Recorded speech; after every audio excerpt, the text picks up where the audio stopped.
உங்களுக்கு ஒரு தொலைபேசி அழைப்பு வருகிறது. இது சைபர் கிரைம் துறை.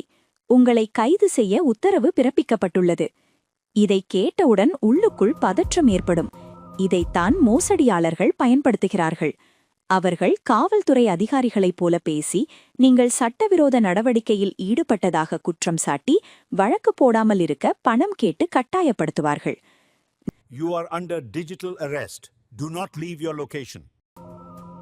நினைவில் கொள்ளுங்கள், உண்மையான காவல்துறை அதிகாரிகள் ஒருபோதும் தொலைபேசி மூலம் பணமோ பலது தனிப்பட்ட தகவல்களோ கேட்க மாட்டார்கள். உடனே தொலைபேசி அழைப்பை துண்டித்து அதிகாரப்பூர்வ அரசு வலைத்தளங்கள் மூலம் மட்டுமே இது உண்மைதானா என சரிபாருங்கள். நிதானமாக இருங்கள், விழிப்புடன் செயல்படுங்கள். இந்த டிஜிட்டல் கைது மோசடியில் ஏமாந்து விடாதீர்கள். Suryodaya Small Finance Bank, your smile, our promise.